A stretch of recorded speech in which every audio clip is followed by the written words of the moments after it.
Hello दोस्तों, तो कैसे हैं आप सब। और हाजिर है हम एलेक्स राइडर के 4th एपिसोड के साथ। बट इसे शुरू करने से पहले इसके लास्ट 3 पार्ट्स आप हमारे चैनल पर जरूर देखें और उसके बाद इसे कंटिन्यू करें। सो इस एपिसोड की शुरुआत होती है एलेक्स के साथ, जो कि अब पॉइंट ब्लैंक में पहुंच चुका है और यहाँ वो इवा के साथ स्कूल में जाता है, जहाँ अब उसके सामान की चेकिंग हो रही है। यहाँ वे लोग उसके मोबाइल को बाहर ही जमा करवा लेते हैं और उसे बोलते हैं कि उसे अब उसका फोन नहीं मिलेगा। हालांकि वो उसके MP3 प्लेयर को उसे दे देते हैं। यहाँ याद रहे कि MI6 ने इस MP3 प्लेयर में उनसे कांटेक्ट करने के कोड इंस्टॉल किए हैं। यहाँ आगे जाते टाइम एलेक्स इवा से पूछता है कि इस स्कूल के चारों ओर इतनी सिक्योरिटी क्यों है और सिर्फ बच्चों के लिए इतनी सिक्योरिटी की क्या जरूरत है, कि यहाँ बाहर बहुत सारे गार्ड्स गन के साथ मौजूद हैं। जहाँ इवा उसे बताती है कि स्कूल से बाहर 20 मील तक कुछ भी नहीं है और बाहर का एनवायरनमेंट हमेशा ही 0 डिग्री के नीचे रहता है। तो अगर कोई बच्चा गलती से भागने की कोशिश में बाहर गया तो 1 घंटे के अंदर ठंड से मर जाएगा। और इस स्कूल में दुनिया के सबसे रिच लोगों के बच्चे हैं, तो उन्हें यहाँ से बाहर भागने से बचाने के लिए इतनी सिक्योरिटी रखी गई है। अब यहाँ एलेक्स को एक ड्रेस भी दी जाती है और उसे कहा जाता है कि जब तक वो यहाँ रहेगा उसे यही पहननी होगी। यहाँ अब इवा एलेक्स को उसकी क्लासरूम में ले जाती है, जहाँ वो देखता है कि उसके अलावा सिर्फ 5 बच्चे ही वहाँ थे। तो एलेक्स इवा से पूछता है कि अगर ये एक स्कूल है तो यहाँ सिर्फ 5 बच्चे ही क्यों हैं, जिस पर इवा उसे बताती है कि यहाँ सिर्फ रिच बच्चे ही आते हैं और उनमें से भी सिर्फ वही जो अपनी गलत हरकतों के कारण दूसरे स्कूलों से निकाले गए हैं या फिर जो ड्रग्स वगैरह में इन्वॉल्व रहते हैं। तो इसीलिए सिर्फ यहाँ पर 5 ही बच्चे हैं। तो यहाँ अब बाकी के 5 बच्चे खुद को एलेक्स को इंट्रोड्यूस करवाते हैं, जिनमें से हैं साशा, अरेश, लोरा, जेम्स और कायरा। यहाँ कायरा सबसे पीछे चुपचाप बैठी हुई है और वो किसी से ज्यादा बात नहीं कर रही। अब दूसरी तरफ यहाँ मार्टिन यासिन को छुपकर कॉल करता है और उससे मिलने के लिए बोलता है। यहाँ याद रहे कि मार्टिन ही MI6 का वो डबल एजेंट था जिसने यासिन के साथ मिलकर इयन को मार दिया था और उसके बाद MI को ये बताया था कि इयन को किसी कोरियन माफिया ने मारा है ताकि वो लोग पॉइंट ब्लैंक तक ना पहुंच सके। हालांकि MI को उस पर शक था, इसलिए उन्होंने उसे नहीं बताया था कि उन्होंने इयन के भतीजे एलेक्स को एजेंट बनाकर उस स्कूल में ऑलरेडी भेज दिया है। तो यहाँ मार्टिन अब यासिन से मिलकर उसे बताता है कि MI6 को स्कूल पॉइंट ब्लैंक के बारे में कुछ नहीं पता है और उन्होंने इयन के मर्डर की फाइल भी बंद कर दी है, तो वो अब रिलैक्स हो सकता है। और इतना कहने के बाद मार्टिन वहाँ से चला जाता है। हालांकि उसके जाने के बाद यासिन को शक होता है, क्योंकि MI6 कभी भी अपने किसी एजेंट के मर्डर की फाइल को इतना जल्दी बंद नहीं करती है। यहाँ दूसरी तरफ पॉइंट ब्लैंक में जेम्स और लोरा एलेक्स को पहले उसका रूम दिखाते हैं और उसे बताते हैं कि उन्हें अपना काम खुद ही करना होता है, और फिर उसे बाकी की जगह दिखाते हैं, जहाँ एक जगह पर एक बड़ी दीवार बनी थी। तो एलेक्स उनसे पूछता है कि ये दीवार यहाँ क्यों बनाई गई है, जिस पे जेम्स उसे बताता है कि वो जब से यहाँ आया है तब से उन्हें भी नहीं पता कि इस दीवार के पीछे क्या है। यहाँ वो एलेक्स को बताते हैं कि जेम्स यहाँ लास्ट 2 महीने से है और लोरा को 3 महीने हो चुके हैं। अब वे एलेक्स को हॉल दिखाते हैं, जहाँ वे उसे बताते हैं कि स्कूल के हेड डॉक्टर ह्यूगो ग्रीफ यहाँ उन्हें वीक में 2 बार लेक्चर देते हैं। इसके बाद यहाँ स्कूल के ही डॉक्टर एलेक्स की फुल बॉडी टेस्टिंग करने लग जाते हैं और इसके अलावा एलेक्स से रनिंग भी करवाई जाती है और ये पूछा जाता है कि बचपन से लेकर अभी तक उसे कौन कौन सी बीमारी हुई है, जहाँ एलेक्स उन्हें बताता है कि उन्हें ये सब जानने की क्या जरूरत है। तो वे उसे कहते हैं कि यहाँ से बहुत दूर दूर तक कोई हॉस्पिटल नहीं है, तो अगर उसे आगे से कुछ हुआ तो वे ही उसका इलाज करेंगे। तो उन्हें पता होना चाहिए कि वो फिजिकली कैसा है, और वो ये भी बताते हैं कि एलेक्स बाकी सब के मुकाबले फिजिकली कुछ ज्यादा ही अच्छा है। अब तक शाम हो चुकी थी और एलेक्स डिनर के लिए हॉल में आता है, जहां वो जेम्स और लोरा के साथ बैठता है, जो कि अब तक उसके काफी अच्छे दोस्त बन चुके थे। यहाँ हम देखते हैं कि साशा और अरेश काफी दूर अकेले बैठते हैं। तो एलेक्स जेम्स से पूछता है कि क्या वो दोनों हमेशा से ही ऐसे ही हैं, जिस पर जेम्स और लोरा उसे बताते हैं कि नहीं, पहले वे भी उनकी तरह ही सही थे और सबसे अच्छे से बात करते थे, बट टाइम के साथ पता नहीं उन्हें क्या हो गया और वो ऐसे हो गए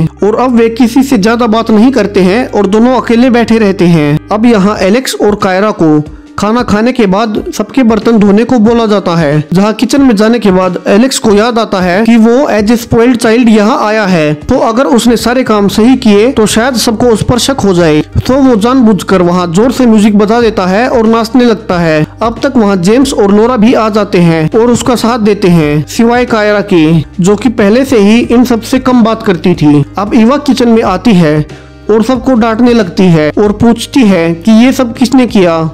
जिस पर एलेक्स कहता है कि ये सब उसने किया है। सो ईवा अब उसे यहाँ के हेड डॉक्टर ग्रिफ के ऑफिस में ले जाती है। अब यहाँ डॉक्टर ह्यूगो ग्रिफ इस जगह के हेड हैं और वो ही यहाँ पर सब मैनेज करते हैं और ईवा उनकी ही असिस्टेंट है जो कि उनके कहने पर बच्चों को इंटरव्यू के बाद यहाँ लाती है। सो डॉक्टर ग्रिफ अब एलेक्स को कहता है कि इस जगह पर बच्चों को सुधारने के लिए लाया जाता है, सो आगे से वो शरारत ना करे। बट एलेक्स उनसे बदतमीजी से बात करता है, जिस पर ईवा एलेक्स को जोर से मारती है और उसे यहाँ कहती है कि यहाँ उसके पिता के पैसे नहीं चलेंगे और अगर नेक्स्ट टाइम उसने गलती की तो उसे और ज्यादा मारा जाएगा। अब जब एलेक्स वापस अपने रूम में आ रहा था तभी उसे लगता है कि कोई उसे ऊपर से छुप कर देख रहा है, बट जैसे ही वो उसे देखता है वो भाग जाता है। अब एलेक्स अपने रूम में आता है और उसी MP3 प्लेयर से जो कि उसे MI6 से मिला था उनसे कॉन्टेक्ट करने के लिए उससे यूज करने लगता है, बट वहाँ से कोई मैसेज नहीं भेजा जाता और उस पर कनेक्शन फील्ड आता रहता है। अब दूसरी तरफ मार्टिन यहाँ MI6 के ऑफिस में इयन से जुड़ी फाइल चेक कर रहा था, तभी वो इयन के फैमिली मेंबर्स की डिटेल्स खोलता है, बट वो देखता है कि MI6 ने उनकी डिटेल्स हाइड कर दी हैं, जिससे उसे शक होता है। सो चूंकि उसे इयन का एड्रेस पता था तो वो वहीं पहुंच जाता है जहां जैक को वो बताता है कि इयन उसका दोस्त था और वो उसे बचा नहीं पाया, इसके लिए वो उनसे मिलने आया है। तो जैक को यहाँ लगता है कि मार्टिन भी MI6 से ही है, तो उससे कहती है कि उन्होंने एलेक्स को जिस स्कूल में भेजा है उसे वहाँ से जल्दी बुला ले। जैक के इतना कहते ही मार्टिन समझ जाता है कि MI6 को पॉइंट ब्लैंक के बारे में सब पता चल चुका है, जिसके लिए उसने यासीन के साथ मिलकर इयन को मारा था, और वो ये भी समझ जाता है कि MI6 ने ही एलेक्स को वहाँ भेजा है एजेंट बनाकर। तो उसने एलेक्स को अभी देखा नहीं था, तो वो फ्रिज से लगी हुई एलेक्स और टॉम की फोटो निकालकर छुपा लेता है और वहाँ से बाहर चला जाता है। यहाँ जैक समझ जाती है कि कुछ गड़बड़ जरूर है और वो मिसिस जोन्स को बताती है कि मार्टिन यहाँ आया था और उसने गलती से उसे एलेक्स के बारे में बता दिया, जिस पर मिसिस जोन्स अपने बाकी एजेंट्स को मार्टिन को पकड़ने के लिए बोलती है और फिर वे सब मार्टिन का पीछा करने लगते हैं। जहां यासीन समझ जाता है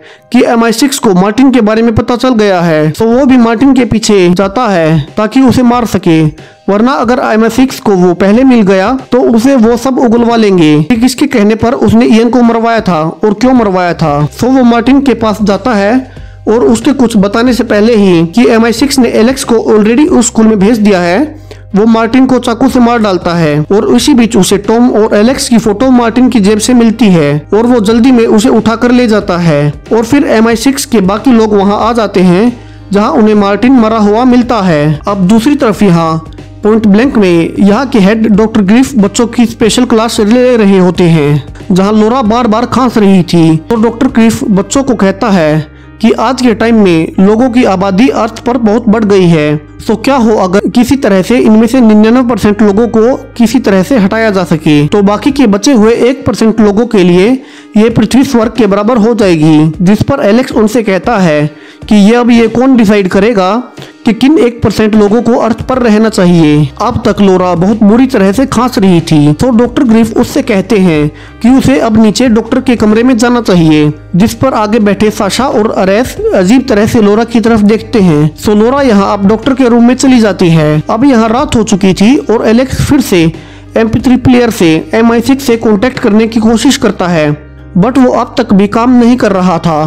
तो वो ब्रश करने लग जाता है, जहां ब्रश करते करते ही वो बेहोश होने लगता है और उसे फिर सब कुछ धुंधला सा दिखाई देने लगता है कि डॉक्टर उसे उठाकर कहीं ले जा रहे हैं और फिर उसे किसी ऑपरेशन के लिए तैयार किया जा रहा है और ये एपिसोड यहीं खत्म हो जाता है। तो ये एपिसोड एक जबरदस्त क्लिफ हैंगर पर खत्म होता है, जो कि बहुत से सवाल छोड़कर जाता है कि वो कौन था जो एलेक्स को छुप कर देख रहा था और इस जगह पर इतना मिस्टीरियस सब कुछ क्यों है और अब एलेक्स को बेहोश करके कहाँ लाया गया है। इन सब सवालों के जवाब आपको नेक्स्ट एपिसोड में ही पता चल पाएंगे, जो कि आप हमारे चैनल पर देख सकते हैं। तो अगर आपको हमारी ये सीरीज जरा से भी पसंद आ रही हो तो प्लीज हमारे चैनल को सब्सक्राइब जरूर करें, क्योंकि इसी से हमें सपोर्ट मिलता है, और इस वीडियो को भी लाइक और शेयर करें। Thank you.